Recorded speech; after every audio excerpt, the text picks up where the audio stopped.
Hello, very good afternoon. So आज के YouTube channel पे हम बात करेंगे प्री स्कूल के बढ़ते हुए ग्रोथ के बारे में।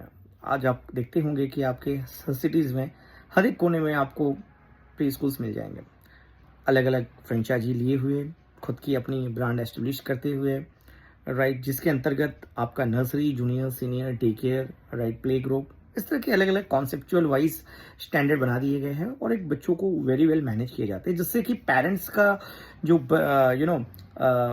छोटे बच्चों को मैनेज करने की जो हेडेक रहती थी, वो कहीं ना कहीं इन प्री स्कूल्स में बहुत ही अच्छे से वेल मैनेज कर रहे हैं। बिजनेस में काफ़ी संभावना है, बिकॉज हम खुद अपनी जो सर्विसेज है वो प्री स्कूल्स को देते हैं।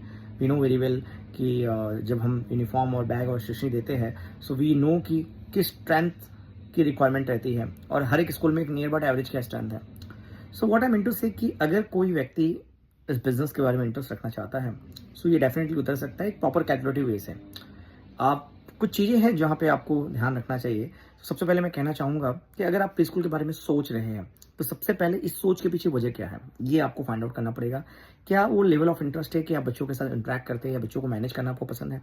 पहली बार अगर आप कहीं काम कर रहे हैं, if you are looking just to invest, so think about it कि कोई आपके फैमिली मेंबर का सदस्य, फैमिली मेंबर होना चाहिए इस बिजनेस में, जो इस बिजनेस को मैनेज कर पाए। आप किसी के भरोसे, और don't think about the partnership. If you think this is your own risk, but be overall legalize करके आप उन सारी चीज़ों को मद्देनजर रखें। लेकिन मेरा ये मानना है कि एक ढंग के कैपेसिटीज में आप एक अच्छा खासा प्री स्कूल ओपन कर सकते हैं। There is no big amount and all this thing. आप एक 6 मंथ्स का एक एवरेज जो है, एक नियर अबाउट 2.5 से 3 लाख रुपए के बजट में आप अपना प्री स्कूल इनिशिएट कर सकते हैं, राइट। और प्री स्कूल के स्पेशली आप आज के जो टीचर्स हैं, वो आपको फाइंड आउट करना पड़ेगा कि उन्होंने वो प्री स्कूल्स के एजुकेशन ओरिएंटेड, जो एएलसीसी कहते हैं, अर्ली एजुकेशन से रिलेटेड जो सर्टिफिकेशन है, क्या उन्होंने कंप्लीट किया। अगर कंप्लीट किया तो मच बेटर है, बिकॉज उन्हें वो सारे टेक्निक्स पता होंगे कि बच्चों को मैनेज कैसे करना है। तो आप एक 3 डिवीजन रख सकते हैं, स्पेशली नर्सरी रख लीजिए, जूनियर रख लीजिए, सीनियर रख लीजिए। डे केयर थोड़ा सा डिफिकल्ट होगा, लेकिन आगे चल के आप डे केयर के बारे में सोच सकते हैं। सो think about in that way. तो आप उसमें एक फी स्ट्रक्चर वाइज, क्योंकि आपको पता है आपके एरिया की कैपेसिटी क्या है, आप उसके हिसाब से आप उस कैपेसिटी के हिसाब से फी स्ट्रक्चर बना सकते हैं।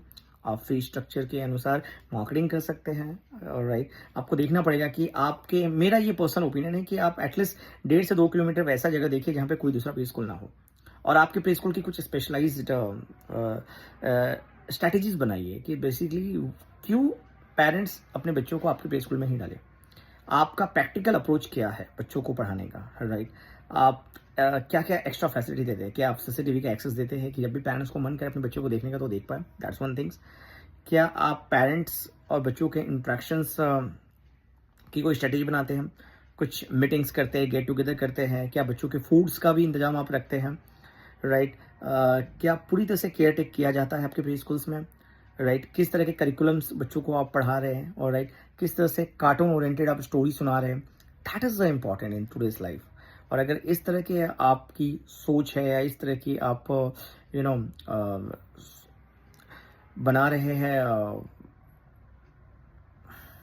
तो आपका बहुत ही बढ़िया चलेगा pre school. Otherwise it will be very difficult.